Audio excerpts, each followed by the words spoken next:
Blues. No era necesaria una nueva acometida de la soledad para que lo supiera. Navegaba la mar por un rumbo desconocido para mis manos. Donde el amor moró y tuvo reino, queda ya solo un muro que avasalla la hierba. Queda una hoja de papel no en blanco donde está anocheciendo. Donde goteaba luceros una noche sobre unos hombros limpios como verdad mostrada, solo queda una brisa sin destino. Donde una mujer fundara un beso, solo árboles postrados al invierno. Y no era necesario decirlo, el corazón sin que sea una lágrima puede sombrear las mejillas. La ventana da la tristeza, apoyo los codos en el pasado y, sin mirar, tu ausencia me penetra en el pecho para lamer mi corazón. El aire es una mano que está hojeando mi frente donde la luna es una inscripción, una voz esculpiendo su olvido. Como humo, la luna se levanta de entre las ruinas del atardecer. Es muy temprano en ese azul sin rostro. No era necesario enturbiar la soledad con el polvo de un beso disuelto. No era necesario memorizar la noche en una lágrima. Labios sobrecogidos de olvido, pulsaciones de un oleaje de mar ya retirándose, ruido de nubes que el otoño piensa. Hay lápices en forma de tiempo, vasos de agua donde el anochecer flota en silencio. Hay una rama de árbol como un brazo esculpido por algún abandono. Hay miradas y cartas donde la noche puso en marcha al vacío, a las frentes que extinguen su remoto color sobre letras que enlazan señas de viaje. Aquí está la tarde, puede enrolarse en ella quien esté enamorado. Aquí está la tarde para designar una ausencia. Suena en mi pecho el mundo, como un árbol ganado por el viento. No era necesaria la tarde, tampoco este cigarrillo cuyo humo puede ser otra mano evaporándose. Invernará la noche en mi pecho. No era necesario saberlo, no tiene importancia. Espero una carta todavía no escrita, donde el olvido me nombre su heredero.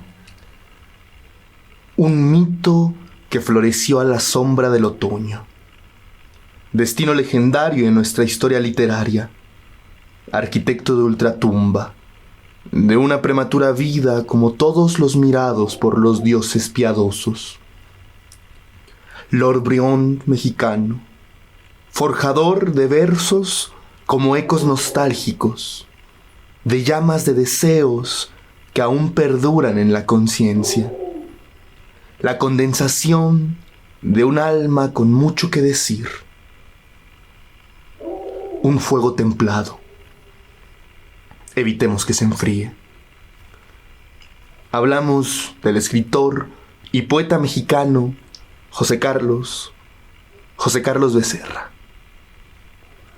Muy buenas noches, los saludamos una vez más en Ecos para el Diluvio Cotidiano.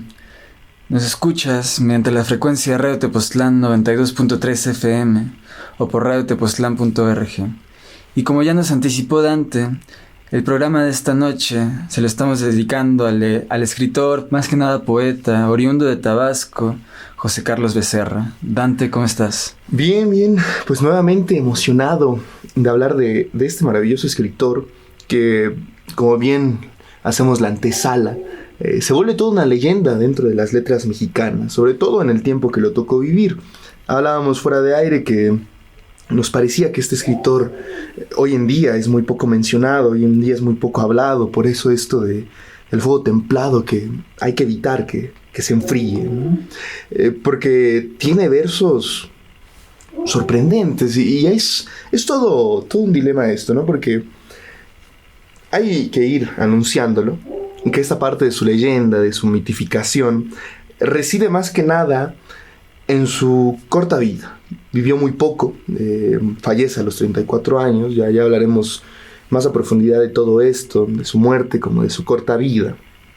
Y aún así nos deja una obra admirable, quizá no por su extensión, pero sí por todo lo que aguarda en ella. Sí, sin duda es una obra de gran calidad y bien lo mencionas que no hay que dejar que se apague, porque en su momento cuando fueron publicadas sus obras reunidas, sus breves obras reunidas, pues sí fue un gran éxito, incluso dentro del mundo editorial, un bestseller de la editorial Era, y bien lo mencionas, son, si bien una obra no muy extensa, sí una obra de una calidad inconmensurable. El poema con el que abrimos esta noche, Blues, es el primer poema por el que se conoce realmente públicamente a Becerra, y solo pensar en alguno de estos versos, ya iremos hablando más adelante de esta cualidad de como un bombardeo de imágenes quizás, Sí. se vale del verso libre, de los versículos, y no sé, pensar en cómo concluye este poema.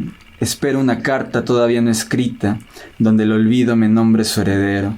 Sin duda es un poeta que llega a tocar temas sumamente reflexivos, inclusive rondando lo melancólico, mas no obstante es un poeta, no sé cómo describirlo, sin duda una calidad altísima. Sí, Becerra, para expresarse en su poesía, usa y casi abusa del poema extenso, ¿no? De largo aliento, y escrito más que en versos por varios críticos, es aclamado como versículos, ¿no? No solo por increíbles sentencias, sino por la extensión del mismo verso. Y están muy enriquecidos con imágenes que solazan en el gusto de la gracia y el gozo del mundo en torno, el mundo que le tocó vivir y la manera en la que él experimentaba el mundo. Esto de cómo definir a Becerra se vuelve también una complejidad. Por ahí en una entrevista, me parece que Carlos Fuentes mencionaba un poco de manera despectiva que le parecía que Becerra podía ser un ejemplo de lo que algunos escritores podrían considerar como un Borgito. Decía él que Borges es, si no fácil de replicar, sí fácil ser inspirado por él. Y sobre todo por esta como abundancia de intelectualidad que hay en muchos de sus versos. Pero esta definición de Becerra me parece totalmente imprecisa. Porque si bien lo platicábamos también, Borges, digo, no en todos sus poemas, pero en varios de ellos, sí retrata ideas, pero que va construyendo a lo largo de sus versos, ¿no? Sus versos no están aislados, sino que están unidos entre sí y se complementan. Y en el caso de Becerra, tal como tú lo mencionas, están estas imágenes que ya muchos críticos han dicho. Becerra es uno de estos poetas en los que no te tienes tanto que esforzar por entender el significado total del poema, ¿no? Como una obra en sí misma, sino quedarte con esas imágenes, abundar en ellas y extraerlas como imágenes quizá aisladas. Y ahora sí que, como a la manera, creo yo, que debería de ser la poesía, interpretaciones como lectores habrá, y imágenes que son muchísimas con las que Becerra nos bombardea, te puedes quedar para ti y a ver qué te dice a ti, ¿no? El poema de Becerra. Bueno, una complejidad. Así es, y no por el hecho de que te puedas quedar con una sola imagen de Becerra, significa que sea un poeta sin una cohesión en sus poemas. Sin duda se trata un tema alrededor, tal vez de una forma un tanto etérea. Sin embargo, se trata, y también puedes llegar a ver una totalidad muy distinta a la de Borges, que es un poeta muy conciso, que toda su búsqueda literaria pues precisa o busca esta unicidad de la forma. Claro. Becerra es, claro, mucho más libre, pero no por eso hay una falta de cohesión tanto en sus ideas como en el planteamiento más puro y más estético. También se puede rescatar una musicalidad en sus versos, algunas aliteraciones, y son los recursos de los que se puede valer un poeta que escribe en versículos, en verso libre. Sin duda alguna estamos hablando de un poeta muy interesante y esperamos podamos centrarnos más en sus versos a lo largo de este programa. Sí, que tendremos que hacerlo. Pues como siempre, para conocer a un poeta no existe mejor manera que a través de sus propios versos. Por eso también en Ecos para el Diluvio Cotidiano pues alternamos mucho estas pequeñas cápsulas de información con la lectura en voz alta, ¿no? Es conocerlo a través de ello y que ustedes se apropien de sus versos. Ir mencionando que Becerra fue un poeta que inspiró mucho a su propia generación. Son varios los escritores que guardan testimonio sobre él. Y por mencionar alguno que recientemente tuvimos oportunidad de entrevistar, Alberto Chimal, un escritor un poco más reciente, menciona ahí en un programa que ustedes fácilmente pueden encontrar en internet, que Becerra es el primer poeta que lee propiamente como poesía. Bueno, quizá aquí estoy divagando un poco, pero él lo decía así de que la antología, se me fue el nombre de la antología. La antología del otoño recorre las islas. Exactamente, fue la primera que Alberto Chimal mencionaba, haber leído enteramente cada uno de los poemas, y es la primera vez que se entrega a esta poesía. Por hablar de otro testimonio, Octavio Paz, una persona con la cual es contemporánea, mencionaba, y lo cito textualmente: me sorprendieron su calor, su capacidad para admirar y maravillarse, la inocencia de su mirada y sus facciones un poco infantiles.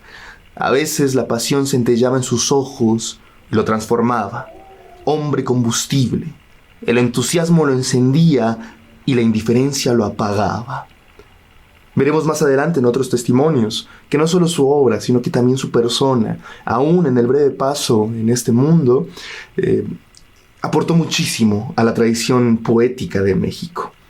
Octavio Paz apuntaba que el lenguaje metálico del tabasqueño, Becerra es de Tabasco, está más hecho para perforar la realidad que para celebrarla. La marea verbal mece al joven poeta que en un estado de duermevela se dice a sí mismo más que a la realidad que tiene enfrente.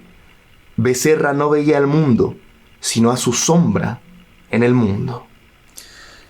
Y bueno, ya vamos a ir concluyendo esta primera pausa. Los invitamos a que se queden con nosotros para discernir un poco entre el mito y la figura crítica que la crítica ha formado de él, para adentrarnos en el corazón del poeta, ver qué tiene para decirnos en sus versos. Pero para despedirnos de este primer fragmento, Dante nos va a deleitar con un poema. La mujer del cuadro. Lo empiezas a saber. Tu amor va enseñando sus sales de baño, sus fiestas de guardar, sus cenas sin nadie. A veces, el esqueleto de tu ángel de la guarda baila en tus ojos. Ciertas avecillas silvestres amanecen temblando en tus manos. Ya el tufo de la crucifixión no te hace taparte la nariz de niña que no sabe nada, que no entiende nada.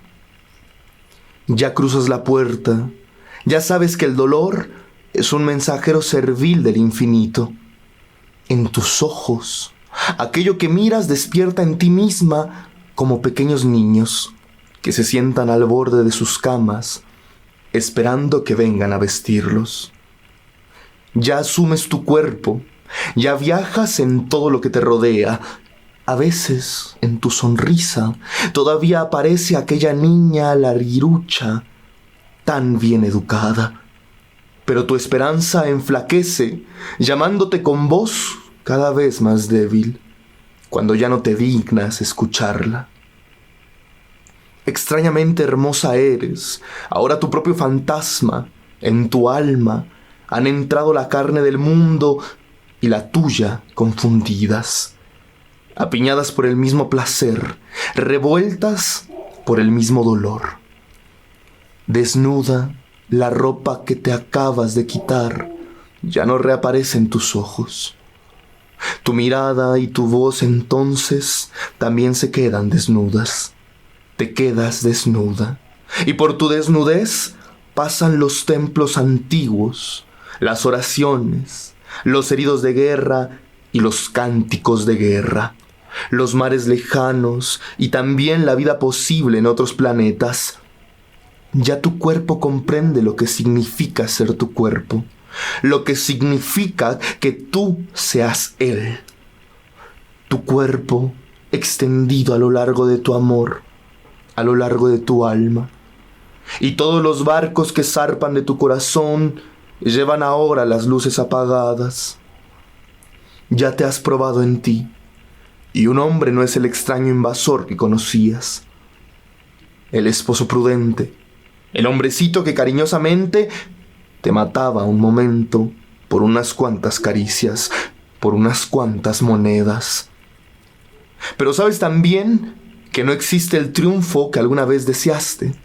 Por eso en tu mirada puede oírse el ruido del mar golpeando las costas solitarias, y a veces el chillido de un pájaro detrás de la niebla o la llovizna pertinaz. Ven aquí con tu colección de mariposas, con tus antiguos juguetes que ya no existen y que parecen burlarse de ti desde ciertos rincones. Ven aquí con tus segmentos de niña asombrada. Ven a mirar mis osos polares. Ven, ahora que sabes que también en los labios aparece, sin que nos demos cuenta, el beso monstruoso y bello de aquello que todavía llamamos el alma.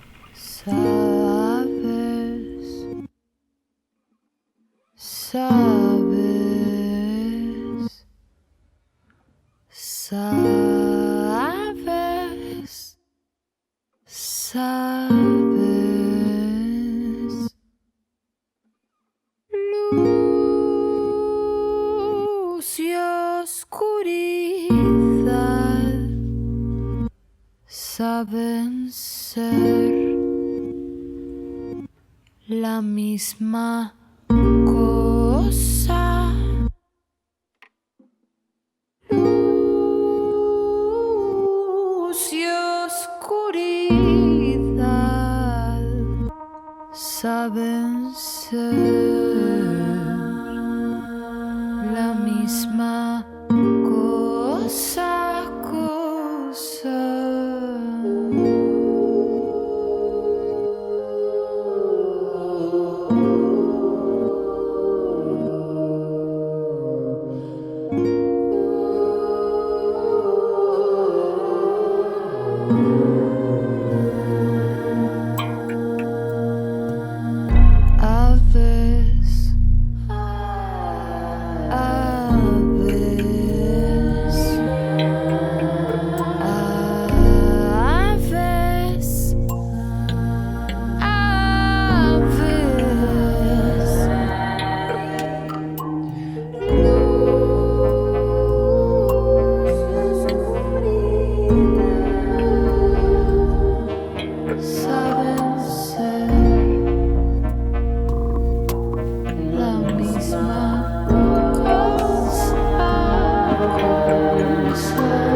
Ragtime, a Héctor Raúl Valero.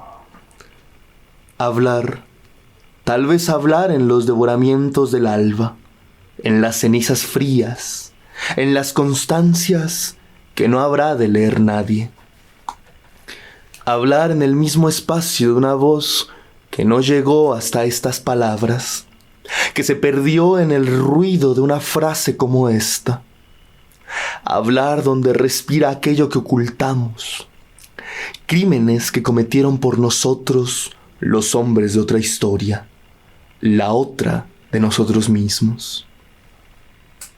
No usurpa la madrugada aquel que roe su amor, aquel que conoce de cercas la risa de la hiena, la cama sin orillas del moribundo, la ratonera donde los aspirantes a reyes colocan su angustia como un pedazo de queso.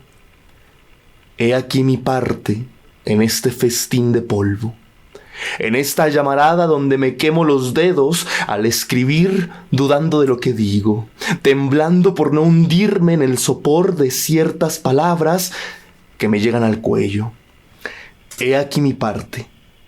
He aquí mi parte en este esfuerzo por desatarnos de la muerte, por bebernos el agua de otras circunstancias, de otra historia donde la ociosidad es bien intencionada. He aquí mi parte, ahora que la ciudad comienza a hacer hablar sus vertederos.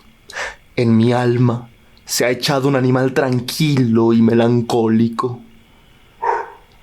Contadme un poco de mí. Quiero aprender a hablar de ustedes. Cada palabra que llega a mis labios le abre la puerta a una frase cubierta de polvo. Un mensajero que sin limpiarse de las botas el lodo del camino, entra y se sienta a mirarme. Cada palabra que llega a mis labios me trae un oscuro mensaje de aquella, la palabra desconocida y presentida que yo sigo esperando. Y ahora lo que digo me lleva en sus aguas, me hace girar levemente en un pequeño remolino. El ritmo del azar solventa mis labios. Los sonidos empequeñecen allí donde habrán de ponerse de pie. Las apariciones atraviesan el patio en silencio. Pero, ¿qué clase de espuma vela sobre mi rostro? Pero, ¿qué clase de espuma vela delicadamente mis argumentos? ¿Qué clase de arcilla pesa sobre mi lengua como una historia muerta en el umbral de su propio veredicto? El camino de los ríos es esta manera de mirarnos, de sujetarnos por un momento en los rostros, en el amor, en los nombres, con manos menos hondas que el océano. Y sin embargo, de alguna manera, todos lo sabíamos. El mar abre sus ventanas para que los ahogados se asomen a vernos. Y hay tantas caras que nos parecen conocidas, agolpándose en los marcos, luchando por mirarnos, por respirar un poco hacia nosotros, que la invención de la noche ya no está en las manos de los dioses, sino en las manos unidas de los vivos y los muertos. Y ya nuestros fantasmas se sientan en los amplios salones del otoño a esperarnos. La noche iza sus velas, y en el puente de mando un extranjero pervierte y hace reír a nuestras madres, a nuestras esposas y a nuestras doncellas. La sangre huele a la sangre y el viento no pasa dos veces por el mismo árbol. La ciudad florece en sus luces como la herida de un niño. La ceniza del pantano es oro puro.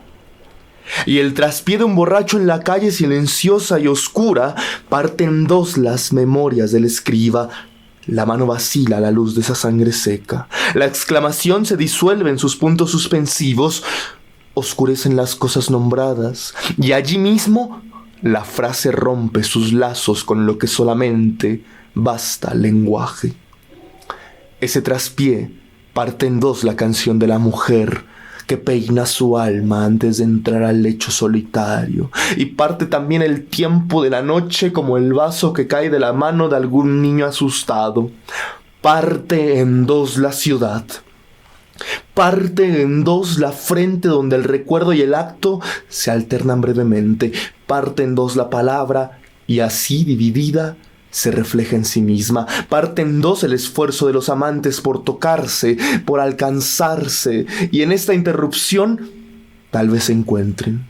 Parte en dos lo que estaba partido, lo que no podía tocarse porque habíamos olvidado su nombre, su devoción a sí mismo. Parte en dos la ciudad, parte en dos el traspié de otro borracho en otra calle silenciosa y oscura, y un tranvía, con todas las luces encendidas, se detiene vacío junto a nosotros en la esquina, y con señas que bien comprendemos, el conductor nos exige que le entreguemos nuestros muertos, ya que solo él habrá de conducirlos. Pero hay algo, sin embargo, en el lodo y en la mirada de aquel que tortura su lengua describiendo la muerte. Hay algo, sin embargo, en el lodo y en la palabra de aquel que ha escuchado el portazo del vacío. Hay algo dulce y obstinado en las oscuras manchas de sal que el amanecer deja en los rostros de los recién llegados a los puertos. Hay algo en el alcanfor donde la ropa vieja se pudre invisiblemente, sin ostentaciones orgánicas, sin combates sangrientos. Hay algo que sobrepasa el recuerdo, hay algo que llega frente a nosotros. No importa si las lágrimas enseñan sus dientes menudos. Esa débil mordida en las mejillas es como una palmada en el alma. Así bajamos el rostro.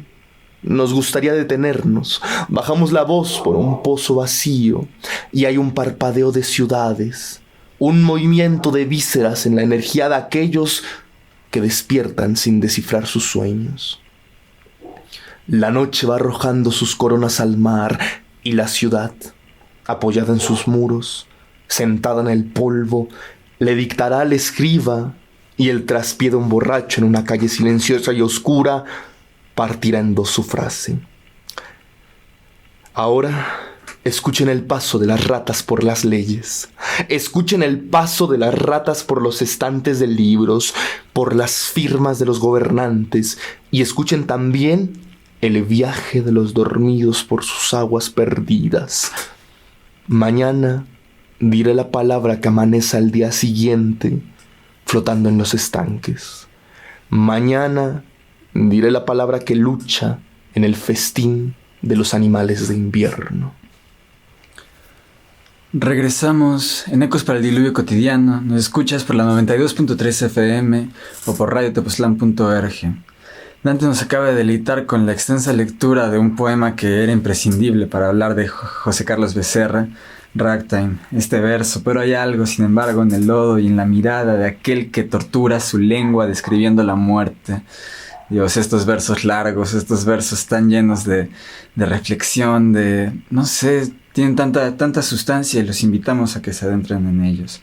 Para esta pausa, para este fragmento del programa, haremos una breve revisión bibliográfica a su breve vida de este poeta tabasqueño. Comenzamos por su nacimiento en 1936, el 21 de mayo de 1936, aunque algunos editores posteriormente lo llegaron a poner cual si su fecha de nacimiento fuera en 1937, tal vez haciendo, no sé, un esfuerzo de beatificarlo, porque en ese caso habría muerto a los 33 años, en paralelo con Ramón López Velarde, un santo de las letras nacionales, inclusive con el propio Jesús, ¿no? Nace en 21 de mayo de 1936 en Villahermosa, Tabasco. Y su infancia, sus primeros años, no hay mucha información sobre ella, pero sabemos que transcurre en un Tabasco de mediados del siglo XX, aún provinciano, con algunos signos de una posible modernización, pero sigue siendo un Tabasco fuertemente, bueno, con notas de provincia muy, muy marcadas. Y de su educación temprana realmente no se sabe mucho, tampoco lo consideramos particularmente relevante, pero sin duda posteriormente veremos cómo se va acercando a la literatura en su camino, ¿no? Sí, porque es rarísimo, porque José Carlos Becerra estudia en la Escuela Nacional de Arquitectura de la UNAM, ya para sus estudios superiores, saltándonos toda esta etapa de la cual hay poca información. Pero pronto la literatura lo atrapa para siempre, ¿no? Se vuelve casi su cargo y su persona. Y aún estudiando arquitectura, asiste de oyente a clases en la Facultad de Filosofía y Letras, donde va conociendo poco a poco al medio de los intelectuales y los escritores. De hecho, es ahí donde empieza a asistir al taller literario de la revista Mester que daba el escritor Juan José Arreola, que como bien sabemos fue motor para la publicación de muchos escritores, y ahí mismo en esa extensa lista se incluye José Carlos Becerra. Sí, hay algunos críticos que marcan el hecho de que no haya sido un escritor que estudió propiamente letras o filosofía, alguna de las humanidades que se enseñan a nivel superior, y hay algunos críticos que marcan este hecho como esta distancia más que nada, como un signo de su independencia y originalidad, porque sin duda es un poeta muy, muy original, sí. Y es una voz que rompe con la voz hegemónica, predominante de los poetas de su generación. Totalmente, y bueno, todo estar en el medio lo va impulsando poco a poco, y gana el primer lugar en un concurso estatal con el texto Apología de Hidalgo en 1953, a bastante corta edad. Y después gana el tercer lugar en otro certamen en 1956, con también uno de sus primeros textos titulado El Ahogado. Y por entonces, pues Becerra empieza a escribir sus primeros versos que se le conocen. Ya leímos el poema de blues al inicio del programa. Y es entonces donde empiezan sus amistades, y grandes, ¿no? Entre ellos se encuentra el escritor también tabasqueño Carlos Pellicer, ¿no? Recordar que es tierra de grandes escritores. También está en la lista José Gorostiza, ¿no? José Gorostiza, Muerte sin fin, tal vez el más grande poema de la poesía mexicana del siglo XX. Lo diría yo también. Y bueno, su vida va transcurriendo, Y llega como el éxtasis de su tradición, bueno, más bien de su camino en la escritura, en 1964. Se vuelve un año decisivo para el joven, pues muere su madre. Y es ahí donde empieza a escribir el libro Oscura Palabra, un poema que seguramente más adelante tendremos oportunidad de compartir, porque se vuelve también un hito para la poesía mexicana. Se lo publica, de hecho, el mismo Juan José Arreola en 1965. Sí, este poema dedicado a su madre, algunos lo llegan a encontrar como una gran influencia para un poema muy conocido que escribió posteriormente Jaime Sabines, que es algo sobre la muerte del mayor Sabines. Sí, y el cuate está muy activo.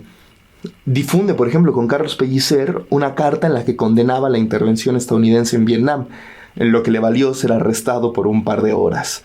Y 2 años después sale a la luz el texto Relación de los Hechos, probablemente también de sus obras más grandes, del mismo José Carlos Becerra. Es así como poco a poco en esta carrera cuenta después con la beca del Centro Mexicano de Escritores y le llegan a dar también la beca de la Fundación Guggenheim, que le fue concedida más o menos a finales de septiembre del 69. Es por esa razón que sale para Nueva York y después hacia Europa. Momento en el que sucede, ya un año después, 1970, el accidente que lo lleva a la muerte. Así es, residió principalmente en Londres, en Europa. Más posteriormente se dio un viaje por Italia, conoció las grandes ciudades, la gran cultura italiana, y estaba en un viaje en automóvil hacia Brindisi, para embarcarse en un barco rumbo a Grecia, y fallece trágicamente en un accidente automovilístico, hecho que inspira una novela que les recomendamos visitar si tienen la oportunidad, que es La mañana debe seguir gris, de Silvia Molina, la cual era su amada que lo esperaba en Londres, y bueno, relata todos estos hechos. También, transgiversando la realidad con la ficción, también llega a pintar un cuadro del poeta muy interesante a partir de los ojos de Silvia Molina. Que esa novela, de hecho, ganó el premio Javier Villarrutia. Entonces, bueno, está dentro de estos grandes honorarios. En este último periodo de vida de Becerra, esos 6 meses que estuvo en Londres, dio vida a Fotografía junto a un tulipán, quizás su única obra narrativa, que igual ocupa un lenguaje sumamente poético, pero es narrativa. Y sigue trabajando en lo que él considera nuevos poemarios, y que en realidad eran 3 que quedan hoy en día inconclusos, titulados La Venta, Fiestas de Invierno y Cómo retrasar la aparición de las hormigas, que sin duda es un título hermosísimo. Bueno, el tiempo nos acecha, entonces nos iremos a una breve pausa musical y regresamos.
Memoria.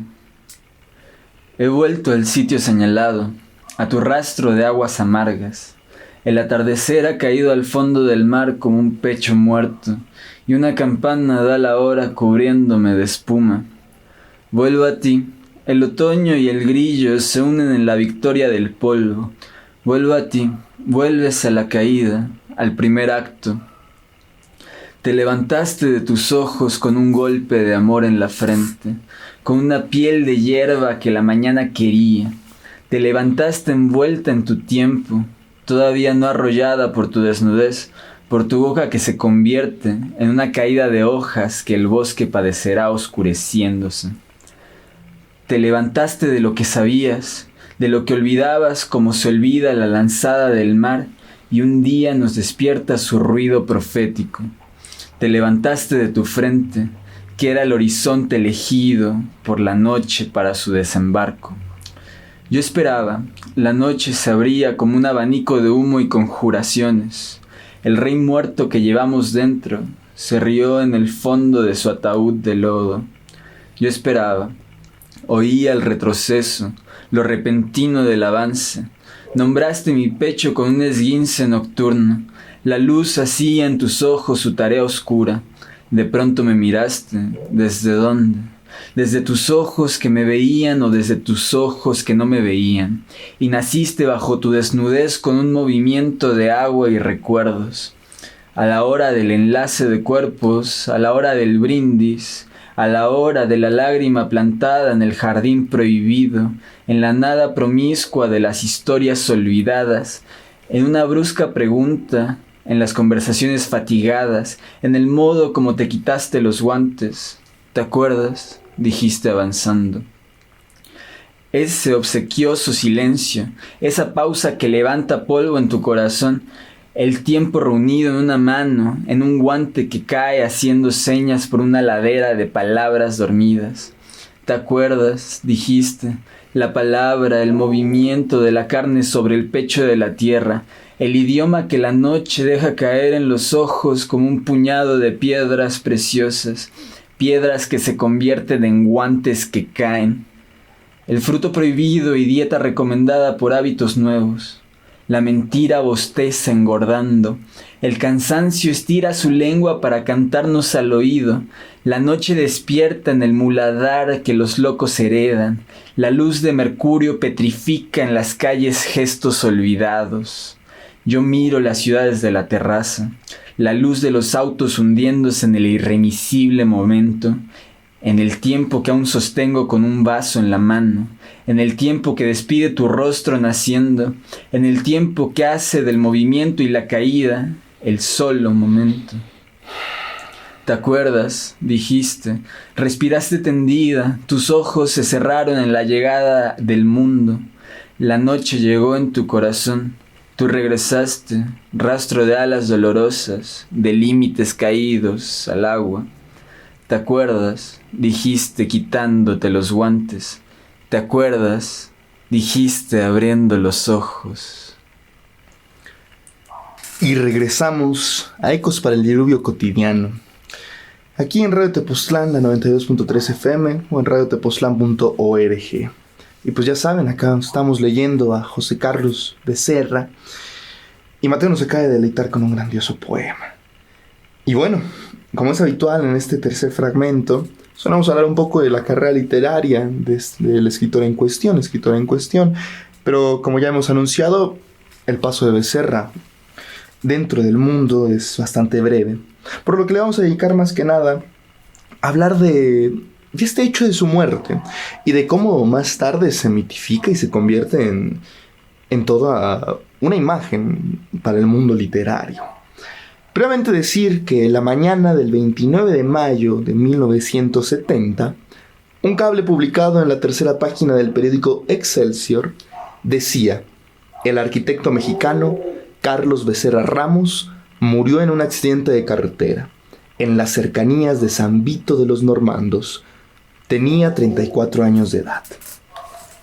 Y es cosa curiosa porque los amigos de Becerra, alertados frente a esta noticia, dudan si es el poeta José Carlos Becerra, ya que en la nota decía arquitecto mexicano Carlos Becerra Ramos, y no deciden ignorarlos, pero sí ser escépticos ante esta nota. Después de un tiempo, se confirma que precisamente el arquitecto Carlos Becerra era realmente el poeta José Carlos Becerra. lo que permitió que se evitara que su cadáver fuera sepultado en una fosa común, que ya estaban a punto de hacerlo porque nadie había reclamado el cuerpo. Y esa fosa común estaba ahí mismo, en Brindisi. Y también evitó que sus pertenencias, entre las que se encontraban sus manuscritos inéditos, fueran rematadas en una subasta pública. O sea, sin lugar a dudas, el acontecimiento de su muerte ya se presenta como un hecho, si bien confuso, pues meramente literario, por decirlo de alguna manera. Sí, es un hecho, bueno, que ya a estas alturas de la historia parece inconcebible, ¿no? Que no se reconociera en un momento tan crítico el cuerpo de Becerra, que estuviéramos tan cerca de no tener grandes textos que posteriormente fueron reunidos, editados y publicados. Y pues sí, posteriormente, una vez que se confirma que es el poeta, es llevado su cuerpo a Tierra Nacional y es inhumado pocos días después en Villahermosa, Tabasco, en su ciudad natal. Y mencionar que muere a los 34 años y 6 días, o sea, casi una semana de que había cumplido años. Es por esto que Mateo mencionaba esta parte de que a veces en algunas biografías se altera un poco su fecha de nacimiento para que coincida con los 33 años, ¿no? Para ir formando esta parte de el mito del poeta casi santificado, beatificado de alguna manera. Sí es, entonces podemos ir viendo cómo se va configurando este estatus mítico de José Carlos Becerra, sobre todo a partir de la publicación póstuma que recoge toda su obra poética, El otoño recorre las islas, el cual fue editado por José Emilio Pacheco y Gabriel Said, me parece prologado por Octavio Paz. Entonces sí, claramente con este libro ya deja su impronta en la historia de la literatura nacional. Sin embargo, bueno, es un libro muy, muy popular, muy, muy difundido. Fue parte de la colección de lecturas mexicanas editadas por la Secretaría de Educación Pública. Entonces es un escritor que se ha leído mucho, pero no sabemos realmente a qué escala se ha leído correctamente o más allá de esta especie de encarnación de mito romántico. Y pues afortunadamente ha habido un esfuerzo de una especie de reevaluación crítica con críticos como José Joaquín Blanco, inclusive el propio Carlos Monsiváis. Sin embargo, no se ha podido desligar del todo de esta figura mítica, que no es que sea algo adverso, pero sí puede pervertir un poco en la lectura de su obra por su obra nada más. Sí, y se convierte en cotidiano para algunos escritores. Porque, por ejemplo, lo que también se rescató de esta posible subasta tras el desconocimiento de su cadáver, bueno, de su persona más bien, fue una camisa con rayas blancas que dejó en la casa donde se hospedó en Londres. Y poco después de todos estos procesos, el escritor Fernando del Paso, un gran escritor mexicano, el que escribió El Palinuro de México, sin haber tratado mucho al poeta, se impresiona con su muerte, con todo su hecho y de todo lo que habían hablado de él, y decide conservar la camisa como amuleto. Él mismo decía: cada vez que yo sentía pereza de escribir, desánimo o escepticismo, me ponía la camisa y comenzaba a trabajar. Y guarda la prenda durante 50 años. Y mucho tiempo después, pues ya deposita la prenda en la caja de las letras del Instituto Cervantes en Madrid, justo antes de que él recibiera el premio Cervantes. Qué linda idea, ¿no? Esta de la prenda como motor de inspiración para un escritor bastante prolífico. Y justo, Becerra, aunque tal vez no directamente, sí fue un motor de inspiración para su generación, para aquellos que lo frecuentaron y para aquellos que lo leyeron, rescatando un testimonio de José Emilio Pacheco, y cito: cuando a los 24 o 25 ya éramos o sólidos fracasos o promesas dudosas, apareció Becerra con esa voz inconfundible de los grandes poetas. Tardes y noches, hablando de poesía en Insurgentes o con Said e Isabel Fraire, me hizo leer con devoción a Lezama, que yo encontraba incomprensible. Guardo aquel libro con sus marcas. Palabra por palabra nos leímos zozobra, muerte sin fin. Supimos de memoria a Pellicer y a Paz. Ni siquiera ahora voy a negar la cruz de mi parroquia.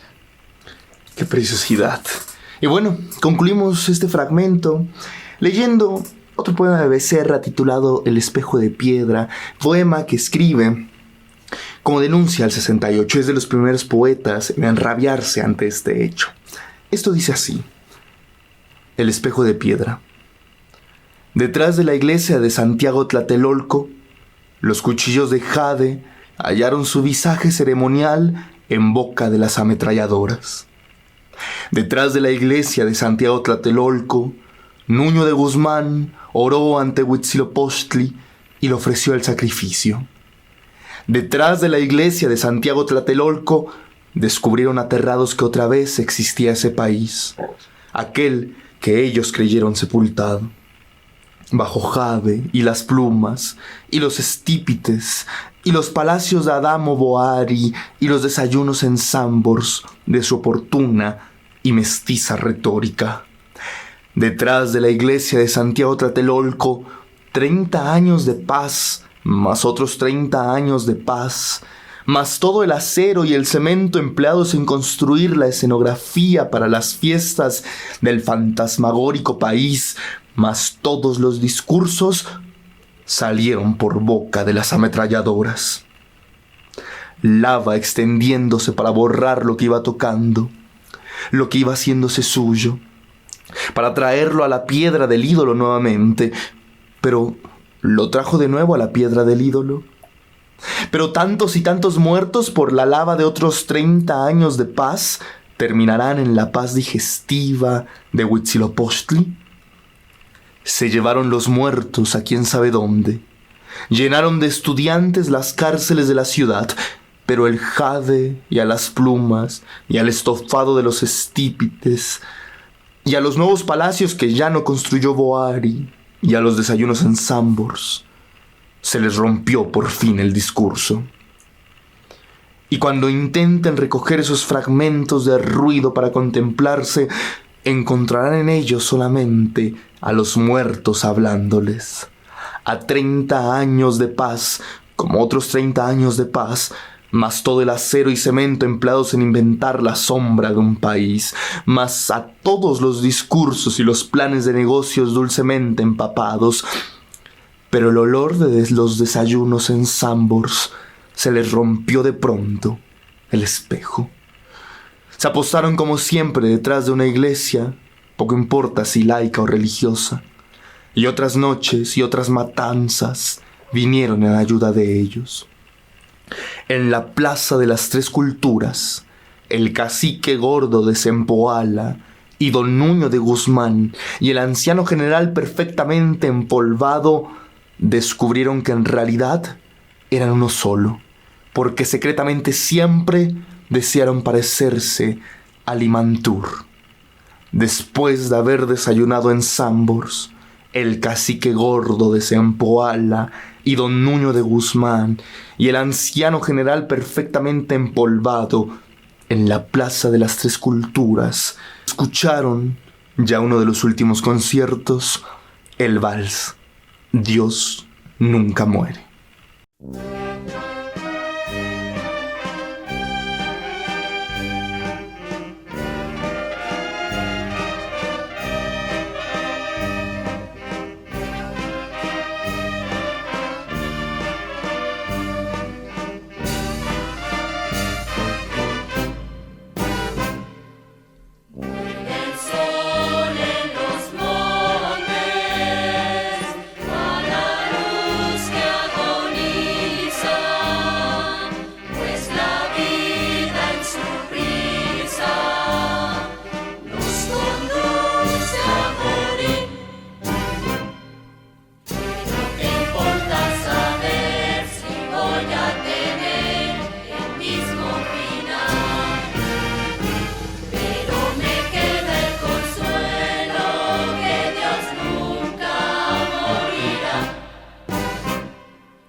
Y bueno, hemos llegado a la última parte del programa de Ecos para el Diluvio Cotidiano de esta noche.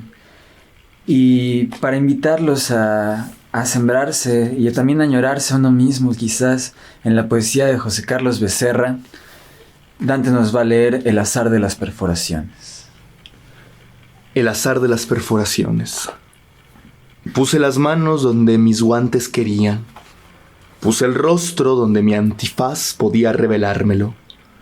Mi única hazaña ha sido no ser verdadero, mentir con la conciencia de que digo la verdad, mirar sin aspavientos mi existencia, desfigurada por lo que la hace vivir, rodeada por lo que tiene de centro, de oscura membrana.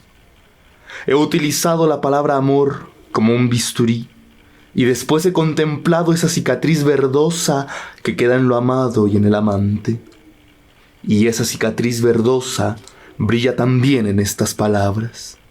Y en mi mirada también se pueden sentir los bordes carnosos y finos de esa cicatriz, de esa estrella sin fuego.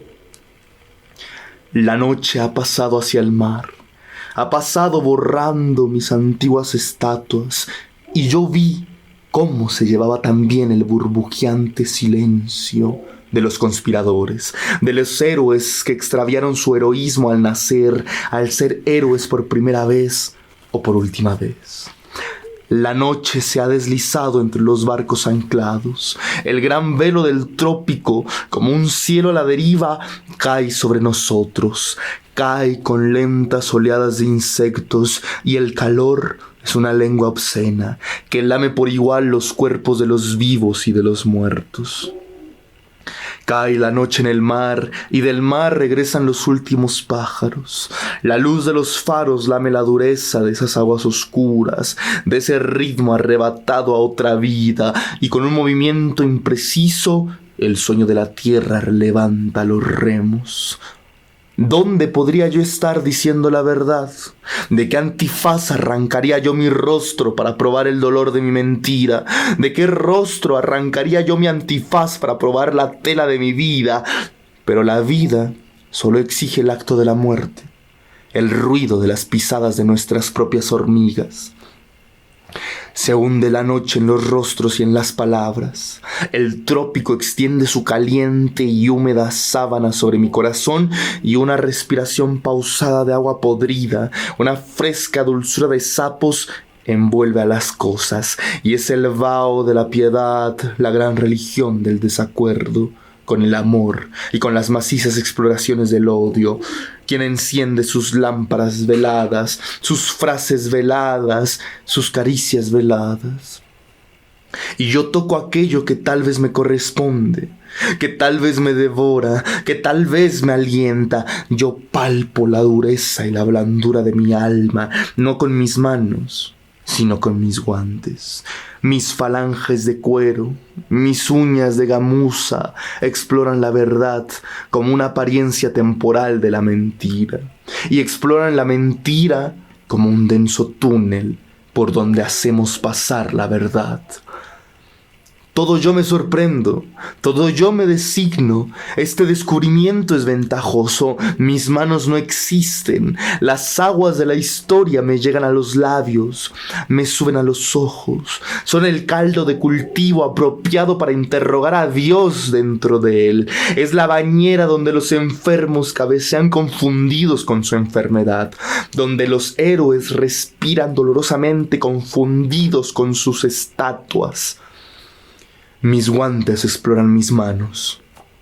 En la humedad del trópico exploran la sequía deslumbrante del desierto. Los grandes glaciares entrando a los mares con la celeridad de las grandes catástrofes. Las hojas podridas se enternecen con esta exploración. Los mosquitos escoltan el anochecer. La realidad va apagando sus lámparas. La noche llega al mar. En los manglares se detiene la luna. ¿Quién oye ese rumor de insectos en la caliente y húmeda noche? ¿Quién oye ese rumor de cuerpos encontrados en la memoria, en el chasquido de la nada? Esta indagación solo puede ser realizada por el artificio. El antifaz irá trasplantando el rostro, Los guantes tendrán a su cargo la creación de las manos. La mentira abrirá un túnel en lo que llamamos real. Pondrá en entredicho la dureza de ese piso. Solo así mi tacto será más vivo y mi respiración dará menos vueltas para encontrarse con mi alma, con aquello que pregunta por mí, si es que algo pregunta por mí. ¿Quién escucha este zumbido de insectos en la caliente y húmeda noche? También la luz de los faros ha sido contagiada por el silencio de las aguas, por lo corrosivo de ese movimiento.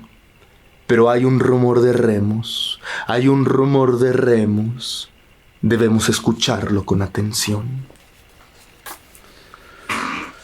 Ese poema fue El azar de las perforaciones de José Carlos Becerra, poema con el cual yo encuentro más afinidad dentro de mi gusto por su poesía y la verdad cómo no encontrarla. Espero que como yo ustedes se encuentren completamente impresionados con toda la cantidad de ideas, la cantidad de emoción tangible que se puede explorar a través de este poema. Ahorita en esta lectura me sonó de hecho con muchos paralelismos y similitudes, inclusive a La tabaquería de Fernando Pessoa. Es posible. La idea de la mentira, de esta sensación de otra edad, los guantes, el antifaz que la máscara.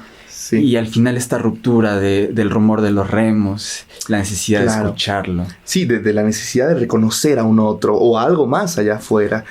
Sí, el mundo, lo sensible, ¿no? Sí, yo no había visto esos vasos comunicantes, pero bien pueden estar. Comentar también que es injusto a la manera veloz en la que tuvimos que leer este poema por la presión del tiempo, porque hay imágenes que requieren días quizá de exploración. No lo sé, resalto la verdad como una apariencia temporal de la mentira y la mentira como un denso túnel por donde hacemos pasar la verdad. Demasiado pensamiento y profundidad en esas frases.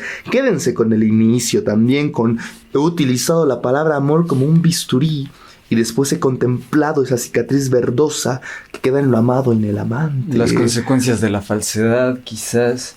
Y sin embargo también emplea un recurso, un discurso, una retórica, bueno, por citar, ¿dónde podría yo estar diciendo la verdad? ¿De qué antifaz arrancaría yo mi rostro para probar el dolor de mi mentira? ¿De qué rostro arrancaría yo mi antifaz para probar la tela de mi vida? Pues de tintes existenciales, de tintes de, no sé, una desazón con la realidad, con la razón, con el habitar contemporáneo.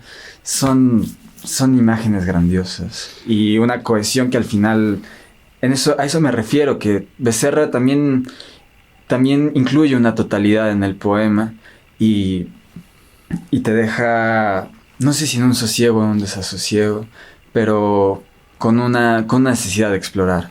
Sin duda, en alguna altura del alma que se vuelve incontrolable. Y bueno, sin más, los invitamos a explorar más de la poesía de José Carlos Becerra, que sin duda es muy necesaria en nuestros días y en cualquiera de los días. Para ir concluyendo este programa, Mateo nos va a deleitar con un último poema de José Carlos Becerra. Relación de los hechos. Esta vez volvíamos de noche. Los horarios del mar habían guardado sus pájaros y sus anuncios de vidrio. Las estaciones cerradas por día libre o día de silencio, los colores que aún pudimos llamar humanos oficiaban en el amanecer como banderas borrosas. Esta vez el barco navegaba en silencio. Las espumas parecían orillar a un corazón desgarrado por los hábitos de la noche. Algo teníamos en el tumbo lejano de las olas. En la vaga mención de la tierra que en la forma de un ave el cielo retuvo, un momento en la tarde contra su pecho, algo teníamos en el empuje, ahora sosegado y fresco y oscuro, de las mareas.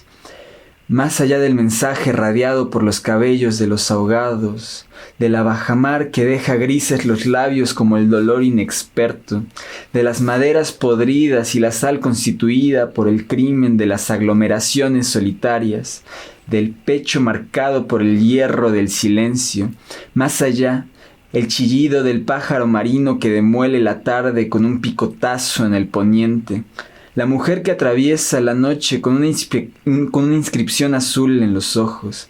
El hombre que juega distraído con el amanecer como con un cuchillo filoso y deslumbrante. Solo el rumor de la brisa entre las cuerdas, la respiración apaciguada de los dormidos, como si no descansaran sobre el mar, sino a la sombra del hogar terrestre. Solo el rumor de la brisa entre las cuerdas, el ritmo latente del otoño que se acerca a la tierra para enumerarla. Así nos tendíamos en el túnel secreto del amanecer. Alcobas que nos asumían fuera de horarios, hoteles señalados para dormir bajo el ala del invierno, en el recuerdo contradictorio que se establece en nuestro corazón como un depósito de estatuas. Solo hablábamos debajo de la sal, en las últimas consideraciones de la estación lluviosa, en la espesa humedad de la madera. Solo hablábamos en la boca de la noche, allí escuchábamos los nombres que las aguas deshacían olvidando. Mi camisa estaba llena de huellas oscuras y diurnas, y la palabra, la misma, devorando mi boca, comiendo como un animal hambriento en el corazón de aquel que la padece y la dice. Yo miraba igual que los ríos, verificaba las rotas murallas, los andrajos humanos que la eternidad retiraba de la muerte. Igual que retiran el vendaje de la herida curada, yo descubría pasos en el amanecer y me cegaba aquel silencio que como mano oscura parecía cubrir la vida de todo lo dormido. También el mar volvía al amanecer con su cabeza incendiada, y yo reconocía en el olor de la brisa la cercanía de las estaciones, el lenguaje que despierta en la boca de los dormidos, como un enjambre de insectos húmedos y brillantes. Y tú también volvías de alguna forma de mirar, de algún desenlace, vana donde tu cuerpo carecía de espacio, en tu propio centro de navegación, en ese espacio que tu tristeza concedía al rumor de las aguas.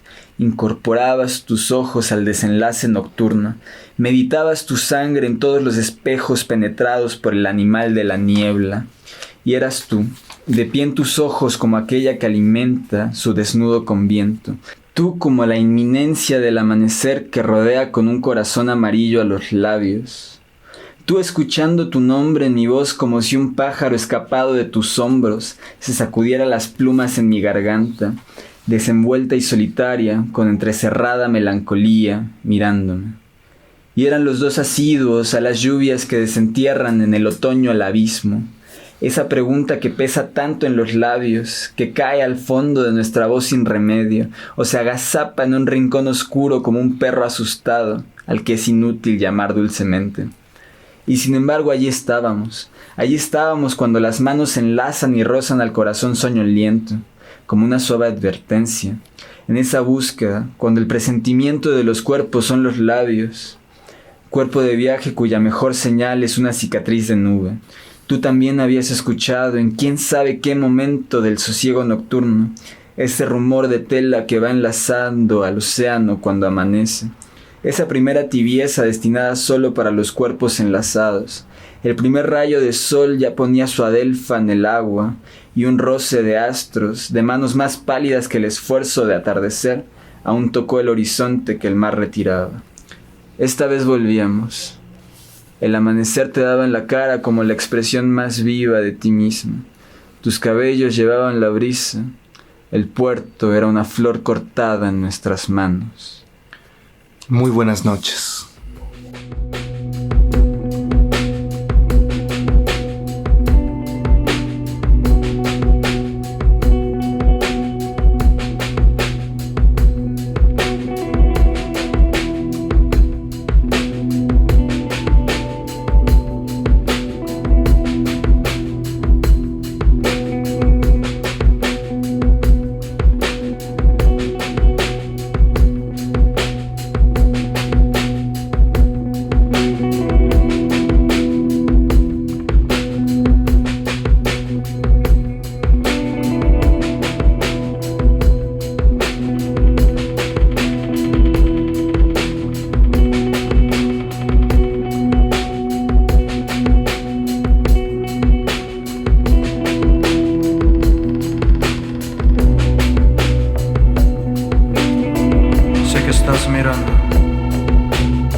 ya no estoy ahí.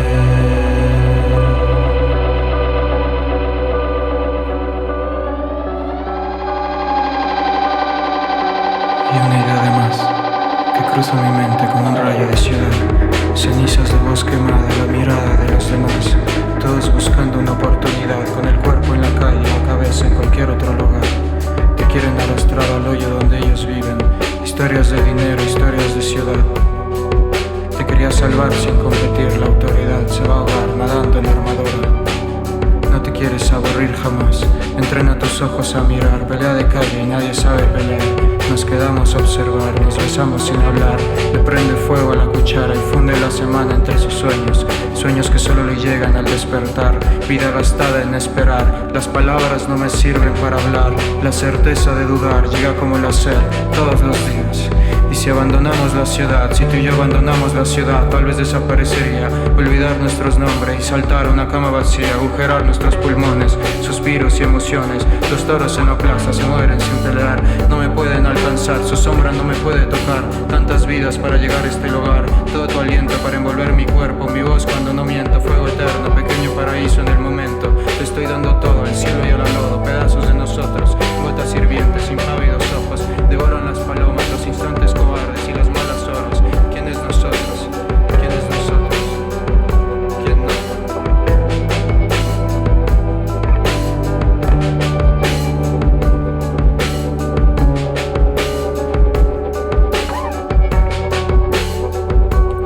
Luz de tu piel tomada, mi voz guardada, puesta de nuevo frente a mí. Una habitación, un recuerdo. El olor del momento en una ciudad que se olvida, que se acaba. No estoy ahí, pero recuerdo. No volveré, pero recuerdo. No estoy en ese lugar que llevo dentro. En este dentro que parece que no acaba. Las luces me golpean y ya.